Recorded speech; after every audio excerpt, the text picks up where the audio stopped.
Have you ever felt the need to fit in with the dominant culture's expectations? Actually, yes, I have. In our everyday lives, there is a pressure to comply with dominant cultures, whether it be in a neighborhood, a school, or a workplace. People have different practices and beliefs and often may try to make someone change to fit into their culture. This can all be analyzed through the post-colonial lens. Post-Colonial Theory was invented by Joseph Ernest Renan and Edward Said. The theory was created during the 20th century in order to explore human consequences of colonization. Today, the series Gossip Girl will be analyzed through the post-colonial lens. Gossip Girl follows the lives of privileged teenagers on the Upper East Side in New York City. Serena Vanderwoodson and Blair Waldorf are Manhattan's favorite duo. Chuck Bass and Nate Archibald are good friends but slowly start to drift apart. Adding a twist, the Humphrey siblings are introduced to the upper-class society. Dan and Jenny live in Brooklyn and have fewer privileges than everyone else in the show. This show strongly demonstrates the influence and the clash of the two cultures. The social cultures of Manhattan and Brooklyn are drastically different. The Upper East Side consists of Serena, Blair, Chuck, and Nate. These materialistic teens live lavish lifestyles and solely depend on their family's inheritance.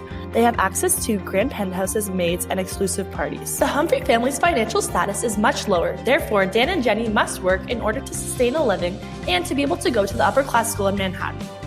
In Gossip Girl, the clashing of cultures is portrayed through the characters of Chuck and Dan because of their different beliefs and the way they treat women. Chuck treats women as disposable items and continuously sleeps around. At one point, Chuck tried to trade Blair, his girlfriend, for a hotel, only considering the benefits for himself. However, Dan trusts and cherishes one person and follows traditional relationship customs. When he found out that Serena, his lover, had slept with Nate, Dan immediately ended the relationship due to his monogamous beliefs.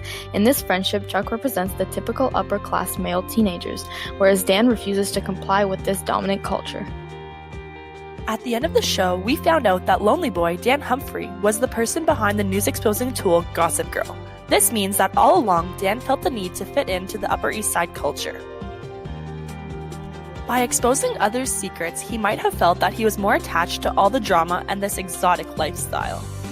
In this show, it is evident that there are many pressures to fit into the dominant Manhattan culture. A character who was successfully colonized is Jenny Humphrey because she felt the need to fit in.